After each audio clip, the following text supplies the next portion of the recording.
നോമ്പുകാലം ദൈവവചനം കേട്ടുണർന്നിടാം. തിന്മ വെടിയ നന്മ നിറയും മനമുയർത്തിടാം. നോമ്പുകാലം ദൈവവചനം കേട്ടുണർന്നിടാം. തിന്മ വെടിയ നന്മ നിറയും മനമുയർത്തിടാം. അനുതാപമോടെ വരുവിൻ, കൃപയാൽ നിറഞ്ഞിടുവിൻ. ജീവദായകമാം സുവിശേഷം നിൻ ജീവനിലേക്കു പകർത്താം.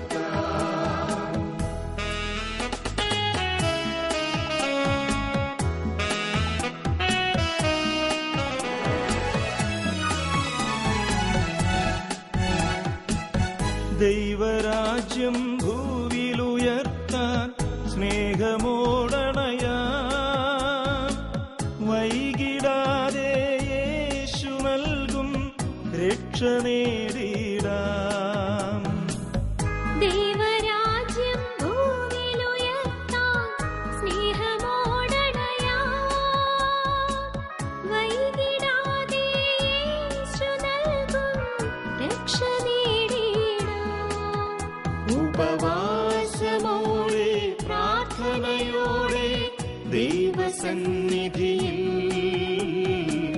ഒന്നു ചേർന്നിടാം.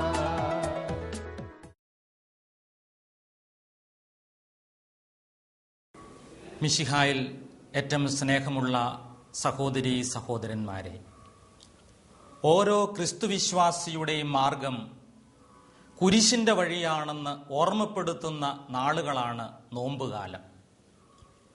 പ്രാർത്ഥനയും ഉപവാസവും പരിത്യാഗ പ്രവൃത്തികളും വഴി തന്നെയും ലോകത്തെയും തിന്മയുടെ ശക്തികളെയും കീഴടക്കാനും ആന്തരികമായിട്ടുള്ള ശക്തി സംഭരിക്കാനുമുള്ള കാലഘട്ടമാണിത്.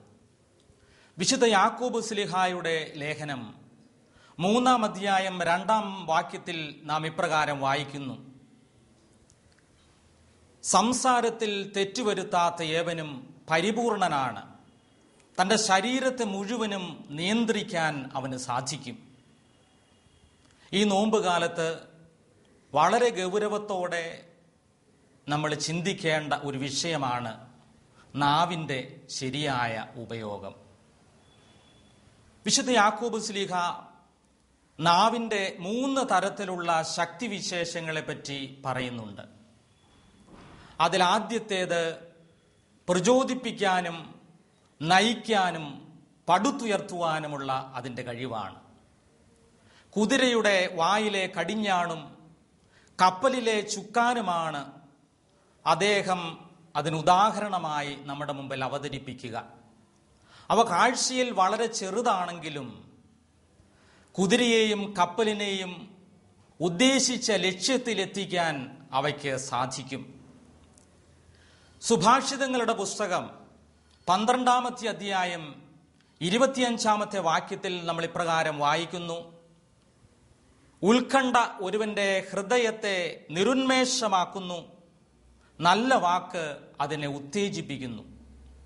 സുഭാഷിതങ്ങളുടെ പുസ്തകം 16-ാമത്തെ അധ്യായം 24-ാമത്തെ വാക്യത്തിൽ നാം ഇപ്രകാരം വായിക്കുന്നു: ഹൃദ്യമായ സംസാരം തേനറ പോലെയാണ്, അത് ആത്മാവിന് മാധുര്യവും ശരീരത്തിന് ആരോഗ്യവും പ്രദാനം ചെയ്യുന്നു. തളർന്ന മനസ്സുകളെ ഉത്തേജിപ്പിക്കാനും നിരാശ നിറഞ്ഞ ഹൃദയങ്ങളെ പ്രതീക്ഷാ നിർഭരമാക്കുവാനും ഹൃദ്യവും ഭാവാത്മകവുമായ സംസാരത്തിന് എത്രയേറെ സാധ്യതകളുണ്ട് എന്ന് ഇത് നമ്മെ ഓർമ്മിപ്പിക്കുകയാണ്. മരണശയ്യയിൽ കിടക്കുന്ന മനുഷ്യനെ പോലും കൈകൊടുത്ത് ജീവനിലേക്ക് ഉയർത്തുവാൻ ഭാവാത്മകവും പ്രോത്സാഹജനകവുമായ വാക്കുകൾക്ക് സാധിക്കും. നേതാക്കന്മാരുടെ ആവേശോജ്വലമായ വാക്കുകൾ അനേകം ജനഹൃദയങ്ങളെ ഇളക്കി മറിച്ച സംഭവങ്ങൾ ലോക ചരിത്രത്തിൽ നമ്മൾ കണ്ടുമുട്ടുന്നുണ്ട്. നേതാജി സുഭാഷ് ചന്ദ്രബോസ്, നിങ്ങൾ എനിക്ക് നിങ്ങളുടെ രക്തം തരിക, ഞാൻ നിങ്ങൾക്ക് സ്വാതന്ത്ര്യം നൽകാമെന്ന് പറഞ്ഞത് കേട്ടപ്പോൾ എൻ്റെ രക്തം എടുക്കുക എന്ന് വിളിച്ചു പറഞ്ഞുകൊണ്ട് ആയിരക്കണക്കിന് യുവജനങ്ങളാണ് അന്ന് ആ വേദിയിലേക്ക് ഇരച്ചു കയറിയത്. നീതിമാന്റെ വാക്കുകൾ ശ്രോതാക്കളെ പോഷിപ്പിക്കുന്നു എന്നാണ് തിരുവചനം പറയുന്നത്. നമ്മുടെ വാക്കുകൾ മറ്റുള്ളവർക്ക് ജീവനേകുവാനും അവരെ പോഷിപ്പിക്കുവാനും അവർക്ക് ധൈര്യം പകരാനും ഉതകുന്നതാണോ എന്ന് ആത്മശോധന ചെയ്യാനുള്ള അവസരം കൂടിയാണിത്. നാവിൻ്റെ രണ്ടാമത്തെ ശക്തിവിശേഷത്തെക്കുറിച്ച് യാക്കോബ് ശ്ലീഹ പറയുന്നത് അത് മറ്റുള്ളവരെ നശിപ്പിക്കാനും കൊല്ലാനും ഇടിച്ചു തകർക്കാനും ഉപകാരപ്പെടുന്നു എന്നുള്ളതാണ്. വിശുദ്ധ യാക്കോബ് ശ്ലീഹ പറയുന്നു, നാവ് ശരീരത്തിലെ വളരെ ചെറിയൊരു അവയവമാണ്. പക്ഷെ അത് നിയന്ത്രണാതീതമായാൽ വൻ ദുരന്തങ്ങൾ തന്നെ സംഭവിച്ചേക്കാം. ചെറിയ ഒരു തീപ്പൊരി വലിയ വനത്തെ കത്തിച്ച് ചാമ്പലാക്കുന്നത് പോലെ നാവിൽ നിന്ന് പുറപ്പെടുന്ന ദുഷിച്ച വാക്കുകൾ ദുഷ്ടതയുടെ ഒരു വലിയ ലോകം തന്നെ തീർക്കുമെന്നാണ് യാക്കോബ് ശ്ലീഹ അഭിപ്രായപ്പെടുന്നത്. നാവിൽ നിന്ന് വീഴുന്ന നിരുപദ്രവകരമെന്ന് തോന്നാവുന്ന ചില വാക്കുകൾ പോലും ഒരു കുടുംബത്തിന്റെ സമാധാനം തന്നെ തകർത്തേക്കാം, ഒരു നാടിന്റെ സ്വസ്ഥതയെ നശിപ്പിച്ചേക്കാം, അല്ലെങ്കിൽ ഒരു രാജ്യത്തിന്റെ ശാന്തിയെ തന്നെ അപകടത്തിലാക്കിയേക്കാം. ഹിറ്റ്ലറിന്റെ ആത്മകഥയായ മൈൻ കാംഫിന്റെ ഓരോ വാക്കിനും 125 മനുഷ്യജീവൻ വീതം രണ്ടാം ലോക മഹായുദ്ധകാലത്ത് പൊലിഞ്ഞു വീണു എന്നാണ് പറയപ്പെടുന്നത്. ഒരുപക്ഷെ നമ്മുടെ വാക്കുകൾ കൊണ്ട് വലിയ യുദ്ധങ്ങൾക്കൊന്നും കാരണമാകുന്നില്ലെങ്കിലും അനേകരുടെ ഹൃദയങ്ങളെ അത് മുറിപ്പെടുത്തിയിട്ടുണ്ട്. ഒത്തിരി ആളുകളുടെ സൽപ്പേരിനെ അത് പ്രതികൂലമായിട്ട് ബാധിച്ചിട്ടുണ്ട്. സുഭാഷിതങ്ങളുടെ പുസ്തകം 18-ാമത്തെ അധ്യായം 21-ാമത്തെ വാക്യത്തിൽ നമ്മൾ ഇപ്രകാരം വായിക്കുന്നുണ്ട്: ജീവനെ നശിപ്പിക്കാനും പുലർത്താനും നാവിന് കഴിയും. വാക്ക് മനുഷ്യനെ മുറിപ്പെടുത്തുകയും അവനെ കുരിശിലേറ്റി വധിക്കുകയും ചെയ്യുന്നു. എന്നാൽ വചനം ഒരുവനെ പലതരത്തിലുള്ള ഉത്ഥാനത്തിലേക്കും മോചനത്തിലേക്കും നയിക്കുന്നതാണ്. അതുകൊണ്ട് നമ്മുടെ വാക്ക് വചനമായിട്ട് മാറണം. അപ്പോഴാണ് അത് മറ്റുള്ളവർക്ക് ജീവനും മോചനവും പ്രദാനം ചെയ്യുകയുള്ളൂ.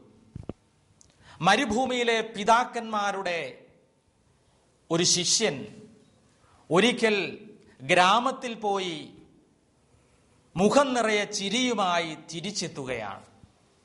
അവൻ ഗുരുവിനെ സമീപിച്ചു പറഞ്ഞു, കൂറിലോസ് എന്ന ആശ്രമാധിപനെ കുറിച്ച് അരുതാത്ത ചില കഥകളൊക്കെ ഞാൻ കേട്ടു.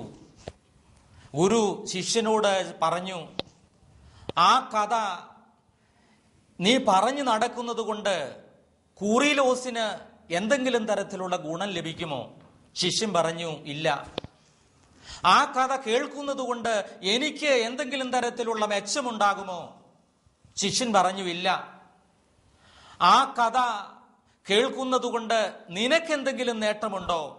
ശിഷ്യൻ പറഞ്ഞു, ഒരു നേട്ടവുമില്ല. അപ്പോൾ ഗുരു തലയിൽ കൈവച്ചുകൊണ്ട് ഇപ്രകാരം പറയുകയാണ്, ദൈവമേ, ഈ മനുഷ്യനെ ഊമയായി നീ സൃഷ്ടിച്ചിരുന്നെങ്കിൽ ഇതിലും എത്രയോ നന്നായിരുന്നു. നന്മ പറയണം എന്നത് മാത്രമല്ല, തിന്മ പറയാതിരിക്കാനും അത് കേൾക്കാതിരിക്കാനും നമുക്ക് സാധിക്കുമ്പോൾ മാത്രമേ സുവർണ നാവിൻ്റെ ഒരു സംസ്കാരം പടുത്തുയർത്താനായിട്ട് നമുക്ക് സാധിക്കുകയുള്ളൂ. വിശുദ്ധ പൗലോസ് ശ്ലീഹ കൊളോസ്സോസുകാർക്ക് എഴുതിയ ലേഖനം 4-ാമത്തെ അധ്യായം 6-ാമത്തെ തിരുവചനത്തിൽ ഇപ്രകാരം പറയുന്നുണ്ട്: നിങ്ങളുടെ സംസാരം എപ്പോഴും ഹൃദ്യവും കരുണാമസൃണവുമായിരിക്കട്ടെ. ഓരോരുത്തരോടും എങ്ങനെ മറുപടി പറയണമെന്ന് നിങ്ങൾ അറിഞ്ഞിരിക്കണം. നാവിൻ്റെ മൂന്നാമത്തെ ശക്തിയെക്കുറിച്ച് വിശുദ്ധ യാക്കോബ് ശ്ലീഹ പറയുന്നത് അത് മറ്റുള്ളവരെ അനുഗ്രഹിക്കാൻ കഴിവുള്ളതാണ് എന്നുള്ളതാണ്.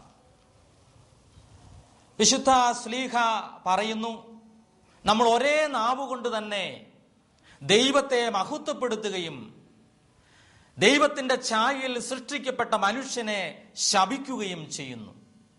ഇതൊരു വലിയ വൈരുദ്ധ്യമാണ്. ഒരരുവിക്ക് ഒരു ഉറവയിൽ നിന്ന് കയ്പും മധുരവും പുറപ്പെടുവിക്കുക സാധ്യമല്ല. അത്തിമരത്തിന് ഒലിവു ഫലങ്ങളും മുന്തിരിവള്ളിക്ക് അത്തിപ്പഴങ്ങളും പുറപ്പെടുവിക്കുക സാധ്യമല്ല.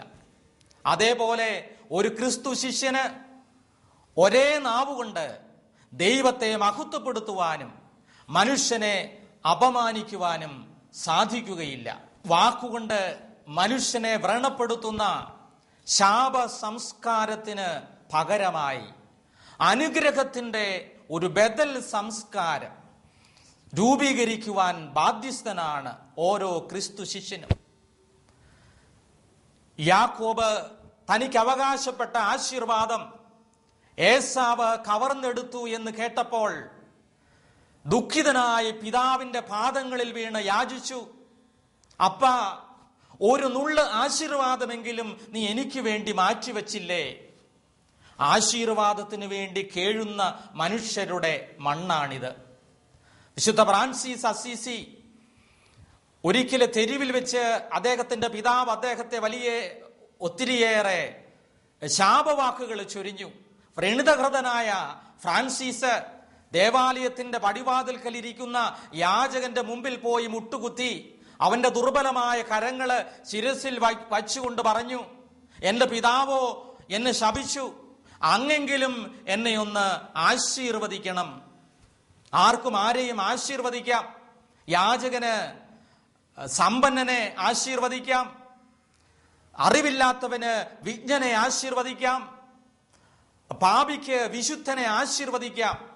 വിശുദ്ധ ഫ്രാൻസിസ് തൻ്റെ അടുത്ത് വരുന്ന എല്ലാവരോടും പറയുന്ന ഒരു വാക്കുണ്ടായിരുന്നു, ബൊനെ വെന്തൂര, നിനക്ക് നന്മ വരട്ടെ എന്നാണ് അതിൻ്റെ അർത്ഥം. പ്രിയപ്പെട്ട സഹോദരരെ, വാക്ക് മോചനമാകണം. വാക്ക് മറ്റുള്ളവർക്ക് ജീവനും ആശ്വാസവും പകരുന്നതാകണം. ചിന്തിക്കുക, ഞാൻ ഇന്ന് എത്ര പേരെ ആശീർവദിച്ചു? എൻ്റെ വാക്ക് ഇന്ന് എത്ര പേർക്ക് മോചനം ജീവനും പ്രദാനം ചെയ്തു? അതുകൊണ്ട് നമ്മുടെ അധരങ്ങളെയും നമ്മുടെ നാവുകളെയും തമ്പുരാന് സമർപ്പിച്ചുകൊണ്ട് സങ്കീർത്തകനോടുകൂടെ നമുക്ക് ഇപ്രകാരം പ്രാർത്ഥിക്കാം: ദൈവമേ, എൻ്റെ അധരങ്ങളിലെ വാക്കുകളും എൻ്റെ ഹൃദയത്തിലെ വിചാരങ്ങളും അങ്ങയുടെ മുമ്പിൽ എപ്പോഴും സ്വീകാര്യമായിരിക്കട്ടെ. ആമേൻ. നോമ്പുകാലം ദൈവവചനം കേട്ടുണർന്നീടാ, തിന്മ വെടിയ നന്മ നിറയും മനമുയർത്തീടാ, അനുതാപമോടെ വരുവിൻ, കൃപയാൽ നിറഞ്ഞിടുവിൻ, ജീവനായകമാം സുവിശേഷം നിൻ ജീവ